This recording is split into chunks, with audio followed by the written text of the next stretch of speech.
नमस्कार दोस्तों, welcome back to CBSE defenders. आज हम पढ़ेंगे कंट्रोल एंड कोऑर्डिनेशन। थोड़ा सा लंबा चैप्टर है तो मल्टीपल पार्ट्स में मैं इसकी वीडियोस लेके आऊँगा। कोई अ, तो चलिए स्टार्ट करते हैं। मैं हूँ पीयूष ठाकुर, आई होप आप जानते ही होंगे। तो अगर मैं कंट्रोल की बात करूँ, कंट्रोल का मतलब क्या होता है? किसी भी चीज़ को एक पावर होना आपके पास, एबिलिटी होना आपके पास क्या करने की, किसी चीज़ को रिस्ट्रेन करने की या फिर रेगुलेट करने की, इसको बोलते हैं हम कंट्रोल। और इस रेगुलेशन से आप किसी भी चीज़ को या तो स्लो कर सकते हो या तो उसकी स्पीड को इंक्रीज कर सकते हो, सिंपल सी बात, ठीक है ना। स्टार्ट कर सकते हो, सिंपल सी बात, ठीक है ना। या फिर उसको चलती हुई चीज़ को, किसी भी चीज़ को रोक सकते हो। So control is the power of restrain और रेगुलेट समथिंग।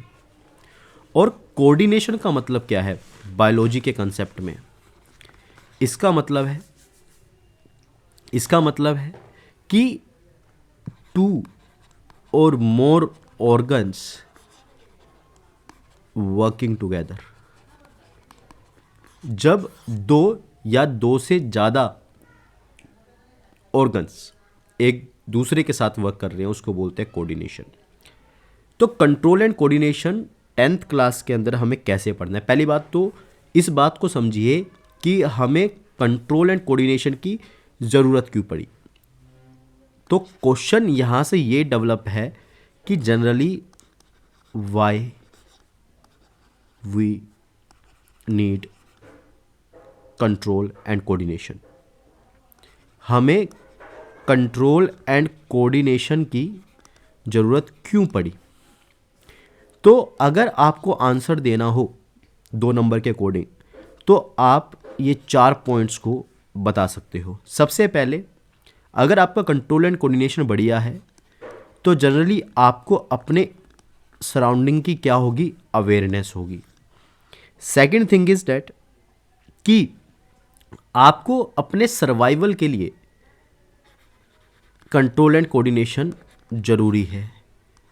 तीसरी चीज़ जो आपको चाहिए कि activities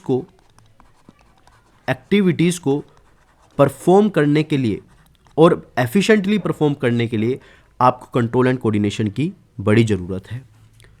fourth is defence mechanism. अगर आपको अपने आप को प्रोटेक्ट करना है किसी भी चीज़ से, तो आपका कंट्रोल एंड कोऑर्डिनेशन बढ़िया होना चाहिए। और generally awareness, survival, activities perform, defence, ये सब जरूरी है किसी भी ऑर्गेनिज्म के लिए, किसी भी लिविंग ऑर्गेनिज्म के लिए। अब एक क्वेश्चन और उठता है कि कितने तरीके से कंट्रोल एंड कोऑर्डिनेशन को परफॉर्म किया जा सकता है, ठीक है ना। हाउ मैनी वेज, भाई कितने तरीके हैं कंट्रोल एंड कोऑर्डिनेशन करने के? देखिए, अगर मैं बात करूं ह्यूमंस या फिर किसी भी एनिमल के अंदर, तो 2 वेज हैं कंट्रोल एंड कोऑर्डिनेशन के। एक तो है नर्वस सिस्टम और दूसरा है हार्मोनल सिस्टम, या फिर इसको हम क्या बोल देते हैं थोड़ा सा और साइंटिफिक पढ़ी लिखी लैंग्वेज में, एंडोक्राइन सिस्टम, ठीक है। तो ये 2 तरीके हैं सिंपल सी बात कंट्रोल एंड कोऑर्डिनेशन को मेंटेन करने के, ठीक है। अब मेरी बात को समझिए, सिंपल सी बात, ठीक है ना। तो अब हम स्टार्ट करते हैं कि भाई नर्वस सिस्टम क्या है। नर्वस सिस्टम एक कॉम्प्लेक्स सिस्टम है, या फिर हम बोले नर्वस सिस्टम वो सिस्टम है कंट्रोल एंड कोऑर्डिनेशन का जो कि नर्वस टिश्यू से बना है। किससे बना है? Nervous tissue. और नर्वस टिश्यू किससे बने हैं? एक स्पेशल टाइप के सेल से बने हैं, जिनको हम क्या बोलते हैं? न्यूरॉन्स बोलते हैं। क्या बोलते हैं? न्यूरॉन्स। अब आपसे कोई पूछ ले कि चलो हम डायरेक्टली यही बोल सकते हैं कि नर्वस सिस्टम जनरली किससे बना हुआ है? न्यूरॉन से बना हुआ है। नर्वस सिस्टम किससे बना हुआ है? न्यूरॉन से बना हुआ है। अब अगर न्यूरॉन की बात करूं, कोई पूछ ले डेफिनेशन में कि न्यूरॉन क्या होता है, भाई न्यूरॉन क्या है, पूछ लेते हैं कई बार, सिंपल सी बात, एग्जामिनर, ठीक है ना। तो जनरली न्यूरॉन की अगर मैं बात करूं तो आप सबसे पहले इसकी डेफिनेशन में यही लिखोगे कि जनरली ये स्पेशलाइज्ड सेल्स होते हैं। ये क्या होते हैं? स्पेशलाइज्ड सेल्स होते हैं। दूसरी चीज़ आप ये लिखोगे, ये लॉन्गेस्ट सेल होते हैं हमारी बॉडी के। तीसरी चीज़ आप ये लिखोगे इनके बारे में कि ये मैसेज को क्या करते हैं? ट्रांसमिट करते हैं। और मैसेज को ट्रांसमिट किस फॉर्म में करते हैं? इलेक्ट्रिकल या फिर नर्व इम्पल्स की फॉर्म में ट्रांसमिट करते हैं। तो अगर आपको डेफिनेशन बनानी हो यहाँ से तो आप कैसे बनाओगे? Neurons are the specialise cells, ये वो स्पेशलाइज कोशिका हैं जो कि longest cell of the body हैं। ये क्या करती हैं? मैसेज को ट्रांसमिट करती हैं। और किस फॉर्म में ट्रांसमिट करती हैं? इलेक्ट्रिकल इम्पल्स की फॉर्म में या फिर नर्व इम्पल्स की फॉर्म में। यानी कि सिंपल भाषा में बोलें तो हमारी बॉडी के अंदर क्या दौड़ रहा है? इलेक्ट्रिकल करंट दौड़ रहा है। समझ में आ गया? तो बेसिक सी बात ये है, न्यूरॉन्स इसी कारण से दो तरह की एक्टिविटीज़ और एक्शंस को कंट्रोल कर पाते हैं। एक है voluntary actions which are controlled according to our will, and involuntary actions जो कि हमारे ब्रेन का एक हाइंड ब्रेन वाला जो पार्ट है वो कंट्रोल करता है इनवॉलेंटरी एक्शन। और कुछ involuntary action spinal cord control करता है, जो कि आगे हम डिटेल में पढ़ेंगे। फिलहाल हम इस पे फोकस रखते हैं कि neurons are the specialise cells and the longest cell which are present in our body which help in transmitting of the message in the form of electrical impulse. Simple भाषा में न्यूरॉन्स के अंदर electricity जो है वो transmit होती है। चलिए अब अगर मैं आगे की बात करूं, सिंपल सी बात, ठीक है ना। न्यूरॉन कैसा दिखता है? थोड़ा सा डायग्राम बनाते हैं। चलो थोड़ा सा पेंसिल को थोड़ा सा थिनर करते हैं और एक डायग्राम बनाते हैं। देखो, जब भी बोर्ड में आए तो कैसा डायग्राम बनाना है, तो आप पहले इस चीज़ को ड्रॉ करेंगे, ठीक है।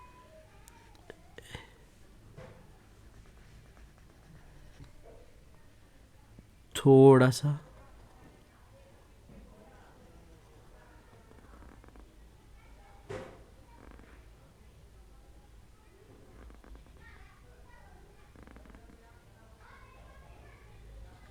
ऐसे ड्रॉ करना है। अब यहाँ पर ये जो डायग्राम है, देखो साथ साथ ड्रॉ करिए इस चीज़ को ताकि समझ में आए, ठीक है।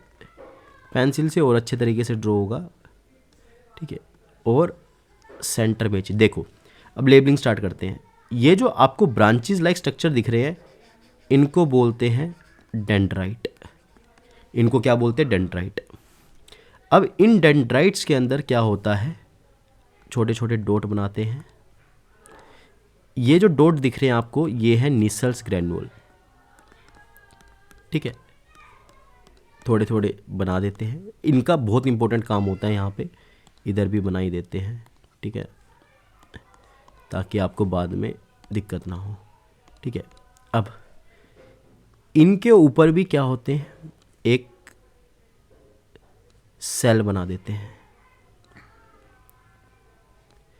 ठीक है। ये बन गए सेल।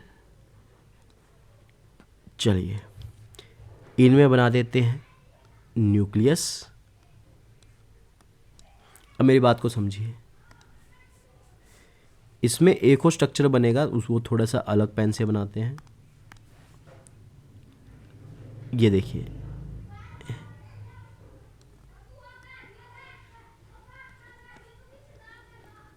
ठीक है। अब जो जो इंपॉर्टेंट था वो बन चुका है। अब लेबलिंग करते हैं। ये है डेंड्राइट और ये जो डॉट लाइक स्ट्रक्चर दिख रहा है इनको हम बोल सकते हैं निसल्स ग्रैनुअल्स। एंड ये जो दिख रहा है ये है माइटोकॉन्ड्रिया। एंड ये जो सेंटर में आपको दिख रहा है ये है न्यूक्लियस। एंड यहाँ पर आपको ये जो लंबी सी रोड दिख रही है इसको बोलते हैं हम एक्सन। ये जो आपको बॉक्सेस से दिख रहे हैं ये सेल हैं, इनको बोलते हैं श्वान सेल्स। एंड इनके बीच में क्या होता है, ये माइलिन शीथ होती है, इसके ऊपर ये किसकी बनी हुई होती है, जनरली फैट की बनी हुई होती है। और ये जो माइलिन शीथ के बीच में गैप होता है इस गैप को हम बोलते हैं, ये जो गैप है इस गैप को बोलते हैं हम नोड ऑफ रेनवियर। ये जो आपको दिख रहा है ये है nerve ending, nerve ending. And ये जो दिख रहा है आपको ये है साइनेप्टिक नोब। और दो न्यूरॉन के बीच में जो गैप होता है, मान लो यहाँ पे न्यू न्यूरॉन स्टार्ट है और दो न्यूरॉन के बीच में जो गैप है उसको बोलते हैं हम साइनेप्स। तो ये स्ट्रक्चर होता है किसका, न्यूरॉन का। आई होप आपको समझ में आया होगा, ठीक है ना। तो ये स्ट्रक्चर है न्यूरॉन का, ठीक है। अब मेरी बात को ये समझिए कि न्यूरॉन में इलेक्ट्रिकल कंडक्शन कैसे होता है, सिंपल सी बात, ठीक है ना। इलेक्ट्रिकल कंडक्शन या फिर नर्व इम्पल्स का कंडक्शन कैसे होता है, इसको समझाने के लिए सिंपल सी बात मैं आपको थोड़ी सी टर्मिनोलॉजी समझाना चाहूँगा इस चैप्टर की, ठीक है। एक आपको देना चाहूँगा मैं बैकग्राउंड। देखो, अगर मान लो ये एनवायरनमेंट है, एनवायरनमेंट क्या होता है, जो हमारी सराउंडिंग होती है, यहाँ से जो भी मैसेज आता है हमारी बॉडी के पास, इस मैसेज को साइंटिफिक वर्ड में बोलते हैं स्टिमुलस। क्या बोलते हैं, स्टिमुलस, ठीक है। एनवायरनमेंट से जो भी मैसेज आ रहा है हमारी बॉडी के पास उसको हम क्या बोल रहे हैं, स्टिमुलस बोल रहे हैं। इस स्टिमुलस को मान लो एक टाइप का न्यूरॉन क्या करता है, रिसीव करता है, ठीक है ना। तो ये है एक्शन जो कि बाहर से आ रहा है, न्यूरॉन टाइप 1। अभी मैं इसका कोई नाम नहीं दे रहा हूं, मैं बस आपको बताना चाह रहा हूं कि इसको न्यूरॉन टाइप 1 बोल रहे हैं, ठीक है ना। न्यूरॉन 1 पे आ गया, फिर ये मैसेज जो है इसी न्यूरॉन के थ्रू एक हमारे कहाँ पे पहुंचता है, ब्रेन प्लस स्पाइनल कोड। अब इन दोनों में से कोई भी डिसीजन ले लेगा, यहाँ पे मिलता है न्यूरॉन टाइप 2।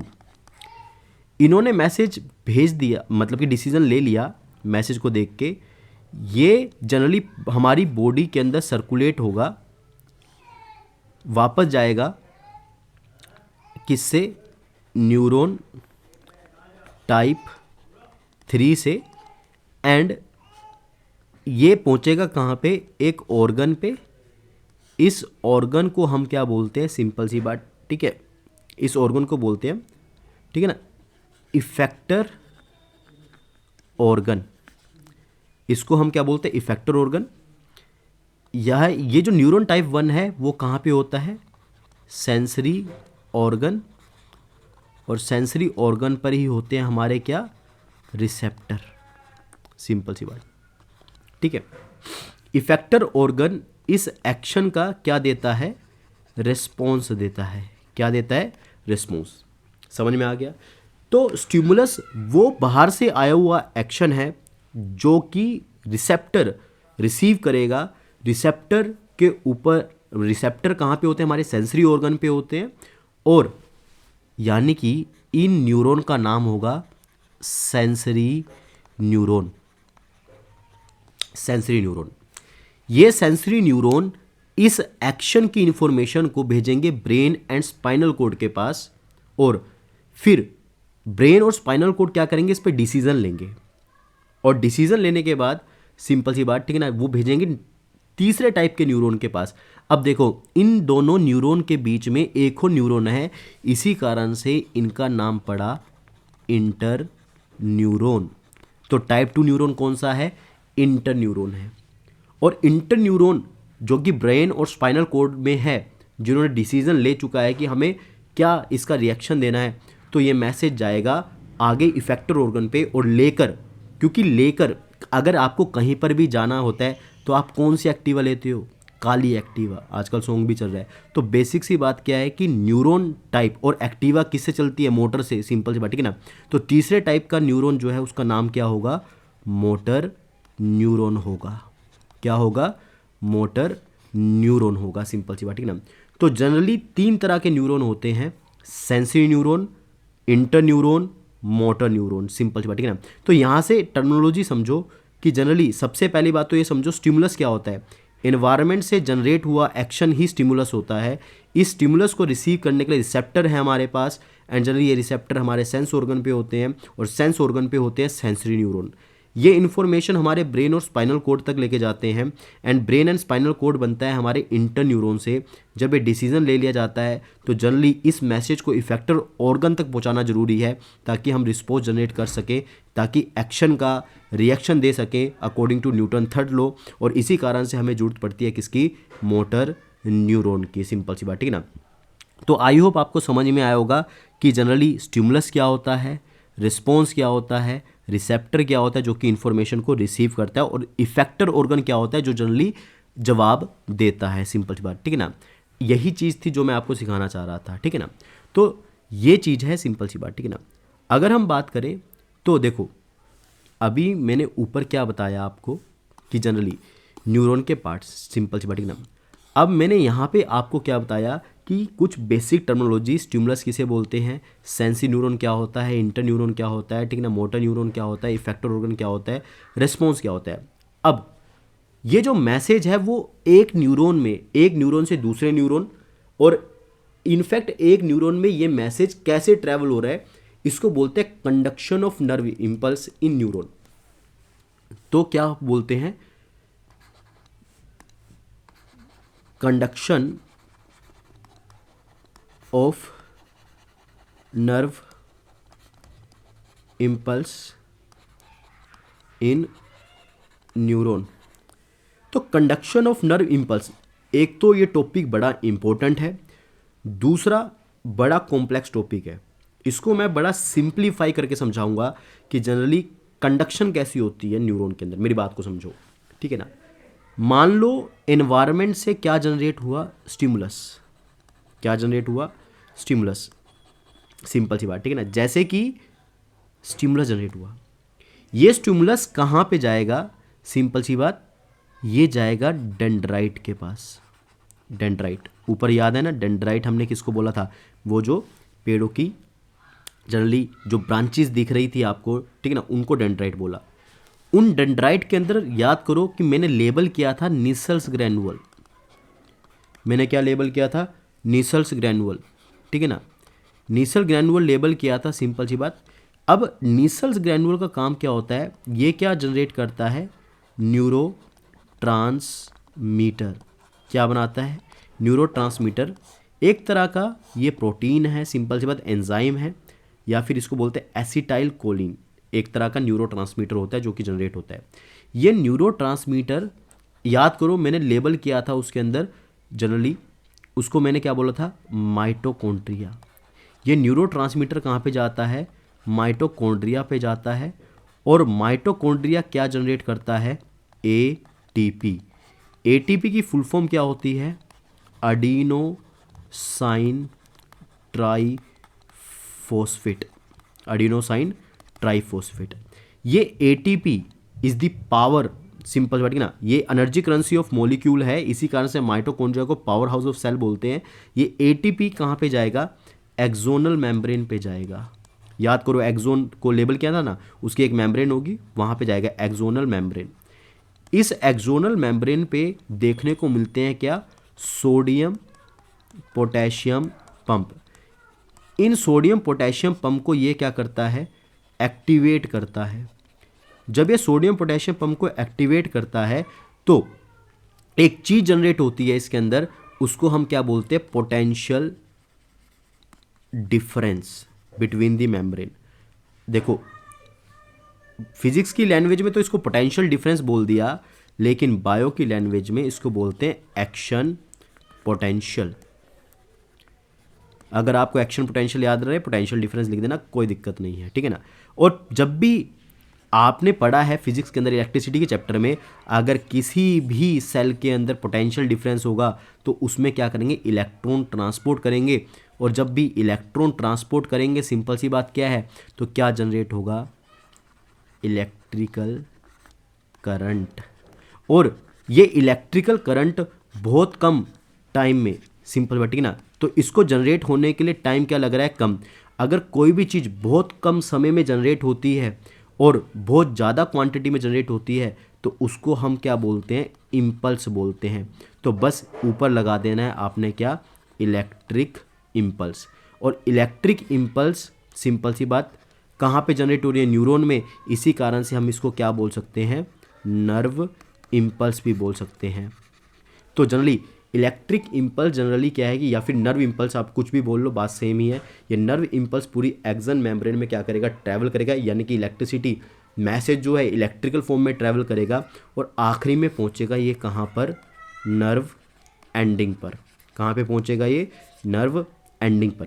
जब ये नर्व एंडिंग पर पहुंचेगा तो जनरली दो न्यूरॉन, मेरी बात को समझिए, लेट्स से, सॉरी, ठीक है ना, लेट्स से थोड़ा सा, ये मान लो न्यूरॉन 1 है और ये न्यूरॉन 2 है।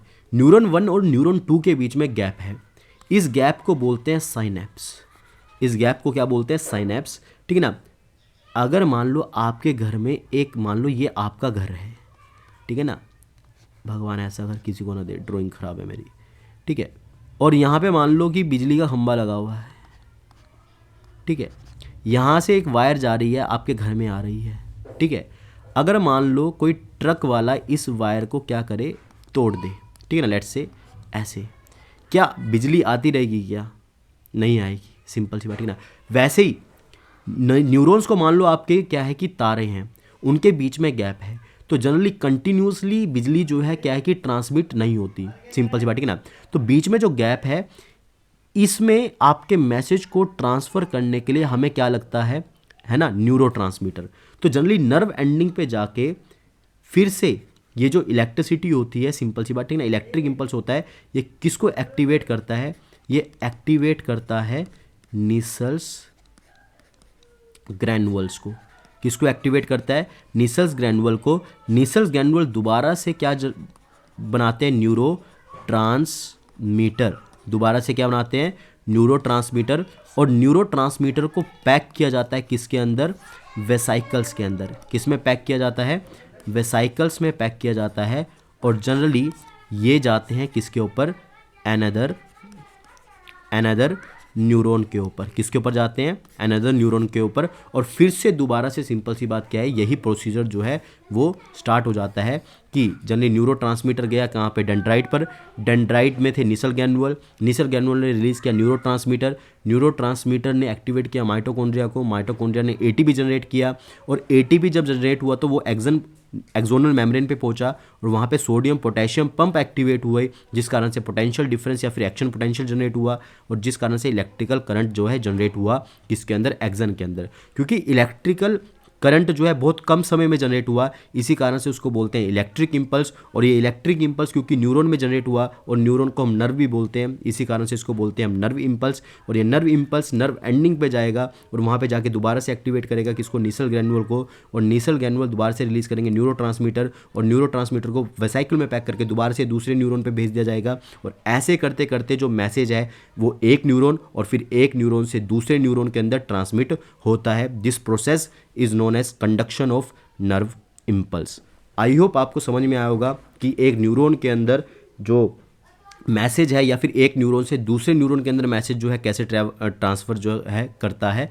और टाइप्स ऑफ न्यूरॉन्स के लिए मैं दूसरी वीडियो लेके आऊँगा, ये थोड़ी सी लंबी हो गई है। देखते रहिए CBSE defenders. Piyush Thakur signing off. जय हिंद, जय भारत।